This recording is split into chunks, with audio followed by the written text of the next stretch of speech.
IVM.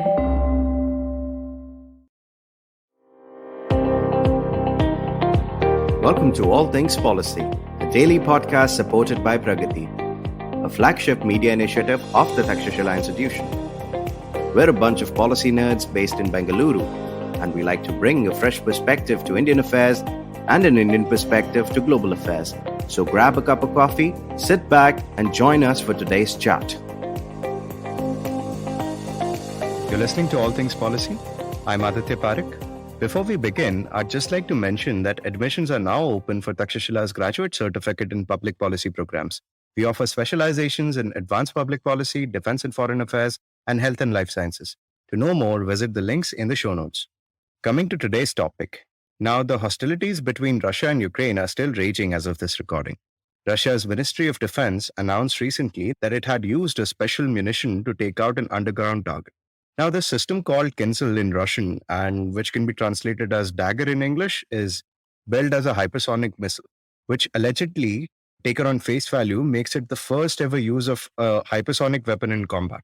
To discuss, we have our old friend and long-range fires and nukes expert, Pranav Satyanath, with us. Welcome, Pranav. Yeah, thank you, Aditya.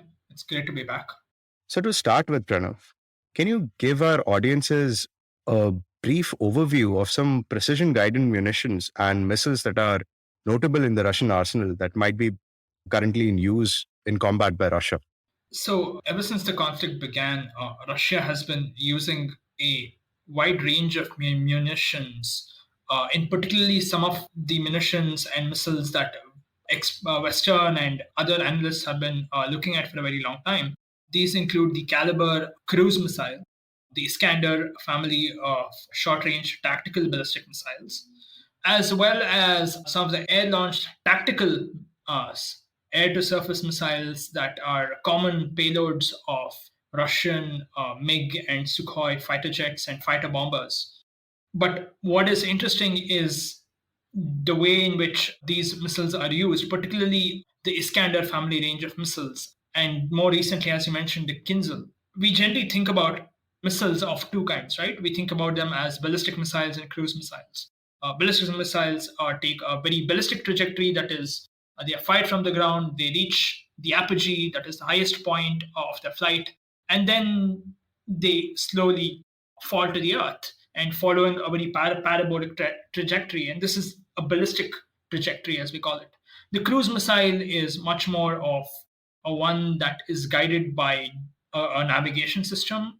It follows the terrain. Sometimes they're called terrain hugging missiles, and they can change the direction because they are not they are not bound by a ballistic trajectory. They have fins and they have wings, and they also sometimes have thrust vectoring capability, which allows them to change direction in midair.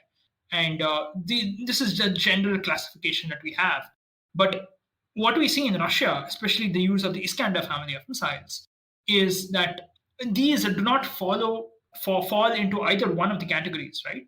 Particularly the Iskander M, which we will talk about in much greater detail, is a sort of missile that can be categorized somewhere between a ballistic missile and a cruise missile, because the final warhead that is fitted on top of the missile has fins and has guidance system such that it can actually maneuver while re-entry, during re-entry, and such that it can escape air defenses or missile defenses. And these are called aeroballistic missiles because they can do some amazing maneuvers like pull-up maneuvers where they come down and they lift up slowly and they change direction and they finally hit the ground. So these are called aeroballistic missiles because they can maneuver during re-entry and they have some characteristics of a cruise missile or a maneuvering missile. So generally, the point I'm trying to make is that what we see in the conflict is Russia has demonstrated, or it has shown to the world, that the missile technology is far more sophisticated than what outside experts know, academics and policy analysts know about. And they've grown into a tremendous extent that even tactical ballistic missiles or tactical missiles for short ranges use very, very sophisticated technologies not seen quite often in mass production missiles. Interesting. So, it's not just the projectiles, but also the defense by these projectiles in the process of reaching their targets. That's actually pretty in the headlines these days. So, coming to defense from countermeasures. So, as I understand from our conversation offline, that this current ongoing operation has also seen some unique things in terms of projectiles, ejecting projectiles. Can you, for the benefit of our listeners, on elaborate on what kind of special features Russian missiles in combat use are deploying? Yeah, projectiles ejecting projectiles. That's a very funny way of saying it because usually these are called penetration aids or countermeasures. We see countermeasures are actually used on large missiles, ICBMs or intermediate range missiles that are generally there to defeat missile defenses. So missile defenses, for example, you have the American THAAD system, or you have the GMD or the ground-based mid-course defense. These are very large missiles that are supposed to defend large theaters of conflict or large theaters of civilian and military significance in the US and in Russia, right? So these can potentially, even though missile defenses currently are not capable of really defeating incoming missiles, there is a fear that someday the technology will mature enough that you have ballistic missile defenses taking out your own incoming missiles. So you develop countermeasures so that you can confuse missile defenses. But this technology is usually where you have false decoys. So in a missile you have the final stage. On after the final stage you have something called a bus or the post boost vehicle. It's called a bus on which you fit the warheads. The warheads are finally the ones that have to touch the ground. You can put false warheads, you can put pieces of wires and pieces of metal so that the radars get confused. And you can put electronic jammers and so on to confuse the radars and to confuse the missiles and so on. But we have never seen this in tactical ballistic missiles. As I said, tactical ballistic missiles are very, very short range, less than 500 kilometers. They are not supposed to have very sophisticated technology because the range and the targets they engage such short lengths, and the missile can travel so quickly to its target that you practically wouldn't require defenses, right? But in Russia's case, interestingly, 2 weeks ago, almost a week ago, we had the 9M723 Iskander M, simply called Iskander M. Journalists found that it was ejecting projectiles in order to evade Ukrainian defenses. So this penetration aids are very different. So as I said, in most missiles, you have penetration aids or countermeasures fitted on top. The Iskander M had its countermeasures fitted the back, near the rocket motor. This is very new technology. We haven't seen this before. Some experts who have been looking at the Russian system for a very long time missed it, and this is clearly something new. The reason why they're doing so, why Russia is employing countermeasures, however, is quite unclear. For Ukrainians, the best air defenses they have is the S-300, which is a Soviet-era system, and it precedes the S-400. They have the Buk and the Buk 2, and they have other systems that are supposed to engage aircraft. These are not very sophisticated, and there is uncertainty to the extent how much we know about how can they engage incoming missiles. It's very improbable. So it's very unclear why Russia is actually using countermeasures, because even though their missiles can probably enter targets, my guess is likely that it's just a fail-safe mechanism. It's just an extra step they're taking so that they can have complete assurance that their missiles will get through. These projectiles, by the way, are of two kinds. The one that is used on the Iskander M. One is clearly a smaller projectile, which is like a rocket shell, which is similar to flares that are used on aircraft. The second one are electronic jammers. So journalists and experts have discovered that the Iskander M also disperses electronic jammers to sort of confuse radars or to block radar signals. So there are two kinds of countermeasures being used on the Iskander M. And this is very new technology that we have never seen before, and to the scale, because the Iskander M is a very, very commonly used missile in the Russian armed forces, and it's being used heavily in the Ukrainian invasion. So it's very new and it's very surprising, and it's still quite unclear why the Russians actually use this system to overcome very, very simple and not very sophisticated defenses. All right. On that note, folks, we'll take a short break. Don't go anywhere. Hey everybody, it's been another great week on the IVM Podcast Network. On Advertising is Dead, Varun talks to Pallavi Uttagi of Super Bottoms and Mamta Roy of Odette Style. They reveal how they built their respective businesses completely online. On Postcards from Nowhere, Utsav tells us the story of nutmeg and how it became the world's most violent spice. On Big Talk About Tiny Humans, Devi Shobha and Meghna share strategies on how one can balance screen time and family time. On Hanswani, hear the story Koi Parichit. It reflects India's belief in humanity and the unanimity it showed in the face of the COVID-19 pandemic. On Tere Mere Raste, Keshav takes us to Jaisalmer, a city where sand, sandstone and water come together to weave a magical story of valor and view. Do follow us on social media. We're IVM Podcast on Twitter, Facebook, Instagram, and LinkedIn. And remember, if you're enjoying this show or any of our other shows for that matter, please do tell a friend. And don't forget to rate us on any of the platforms you're listening to us on. Also, remember, we're on YouTube. You can check us out on ivmpodcast.com/YouTube and get a list of all the YouTube channels we have active at this point. I'd also like to make a quick note that we're doing a small listener survey, and it would really help us if you could fill that out. You can go to ivmpodcast.com/survey. And finally, we'd like to thank our sponsors this week, SBI Life Insurance and India Water Portal. Thank you so much for making this possible. Welcome back, folks. You're listening to All Things Policy, and we're discussing precision munitions being used in the current operation in Ukraine. So, Pranav, can you talk about why the Kinzhal was used for this specific, ground penetration, underground target kind of a scenario? So, what makes this platform any more apt for the target that just about any other platform in the Russian arsenal could have also taken out? Do you think that's the case? Before we talk about Kinzhal, the Kinzhal is generally characterized as a hypersonic missile, right? In the news, in the early news, we saw even the Russian news when they put out the news, they said that Russia has used a hypersonic missile. Hypersonic is basically any projectile that travels at Mach 5 times faster than the speed of sound. Most ballistic missiles at the final phase of their flight travel at such high speeds. So every ballistic missile at some point is hypersonic. But it's very interesting the way they characterized it as a hypersonic missile. We should go back to the background about why the Kinzhal is sort of considered by Russia to be this very sophisticated system. In January 2018, President Vladimir Putin showcased this entire new range of weapon systems that could be armed with both conventional and nuclear warheads. One of them was the Kinzhal.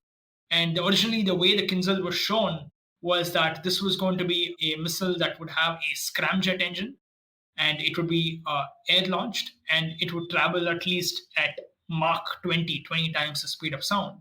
So this was how it was advertised, and it was said to be a very new missile. It was said to be a completely new design that Russia would use this to overcome American missile defenses. But by 2019 and 2020, we got images of the missile being tested on the MiG-31 of the MiG-31 interceptor. And this aircraft has been in Russian service for a very long time. And this missile looked very, very similar to the Iskander-M. Some experts in the West who did some interesting measurements using images found out that the missile was essentially a redesign or a modification of the Iskander-M, which was fit on to the MiG-31 to be an air-launched ballistic missile or an air-launched aeroballistic missile, if you want to say. So there's actually no special feature of this missile except the fact that it is launched from an aircraft. It's a ballistic missile or an aeroballistic missile that's launched from an aircraft. So it has an increased range. And in a way, it has a warhead design such that it can maneuver during re-entry. There's nothing very special about it. It has some extra speed because it's air launched, and it has some modification. It can probably go up to Mach 15 times the speed of sound. And that's what makes it hypersonic, that it can just travel a little faster than the traditional missile. Coming back to your main question, why it was used, sorry about the going on a tangent, but coming back to why it was used, the Russian media claimed that this was used to target an underground storage facility in Ukraine. Open source analysis by journalists showed that this was actually the specific area that the Russians had pointed out was actually a barn, was actually a farm, and there was nothing to be targeted. So it is likely that the Russians were using some form of deception to hide the actual target. There are two reasons why the Russians could have used this munition against the claimed underground facility. One is that this underground facility, which some say would have probably been a former Soviet nuclear storage facility, would be hardened. So it is very well protected. It's underground. So it requires a heavier payload than what is generally found on Russian tactical ballistic missiles or even cruise missiles. So they could have used this additional this additional sort of punch in the Kinzhal to target an underground facility and to actually take out the underground facility. The other one is that maybe Russia didn't require to use this missile, but there is always the symbolism of using a hypersonic missile. That is, Russia is showing off the Kinzhal for the first time in a conflict. It is a capability demonstrator. It is, in a way, a deterrent because you are demonstrating that you are ready to use this missile. Although in this case it was a conventional missile, you're also saying that this missile has a nuclear role. So you're signaling that Russia is fielding these missiles on the front lines and it is not scared to use them. It is going to be a deterrent. A large part of it, in my own opinion, is that it is simply to send a message. It is purely for signaling and nothing else. Interesting. So, for my final question, coming to my favorite topic, the Russian Far East, the region has a huge strategic role in Russia's security on its eastern front. To match this, the deployment of advanced hardware by Russia has also been a feature of the region, especially since Russia has to now not only defend against the US forces in Japan, but also Japan's own capabilities. For example, with the Izumo-class quasi-aircraft carriers, which will host F-35Bs. And moreover, there will be missiles under the Pacific Deterrence Initiative of the US Indo-PACOM, the US's Indo-Pacific Command. These missiles would be stationed on Japanese territory too. So what platforms can the Russian aerospace forces bring to bear against Japan's forces and these PDI missiles? Would the Kinzhal platform deployed on MiG-31s make sense in the region? Yeah, it definitely makes sense because one of the advantages of having an air-launched ballistic missile is that it is very, very portable. It is that you don't have to have a fixed target because it's fixed on a aircraft that can fly anywhere, fly in any direction and change targets rapidly. So if one target fails, it could engage another target in a very, very short duration of time. So the Kinzhal makes perfect sense for that, especially in a nuclear role. It sends a very strong, it's a perfect, well, it's sort of not a perfect weapon, sort of say, it's an ideal weapon when you want to operate in when you want to operate in theaters that requires you to change targets or you don't have any fixed targets. So Russia could use this. I don't know what other platforms Russia could use. Russia obviously has, we have spoken in the previous podcast, it has the Yars mobile ICBM. It has several sea launched or carry or ship or launch or missiles that are tactical nuclear missiles that are launched from surface ships. So there are no limits to what missiles Russia could deploy or what targets it could engage in the Far East because Russian ICBMs are capable of reaching all these targets, right? So Russia could actually be in the very, very western part of its territory and still engage the eastern side of whatever the enemy's targets are. But that said, that the Kinzhal is generally a good platform, or any air-launched ballistic missile for that matter, are good platforms if you want to move your nuclear assets or your precision-guided assets very rapidly across territory. Interesting. Thanks for answering that question, Pranav. On that note, folks, we'll call it a wrap. If you enjoyed today's discussion, please do check out all past and future episodes of All Things Policy. If you liked our show, don't forget to check out other interesting podcasts on the IVM network. You can tune into them on the IVM Podcast app, ivmpodcast.com, or wherever you listen to your podcasts. You can also follow IVM on social media. The handle is at IVM Podcasts on Twitter, Facebook, and Instagram. And hey, if you'd like to dive into Takshashila's research on technology, strategy, and economic affairs, check us out at our Twitter handle at Takshashila INST or our website takshashila.org.in.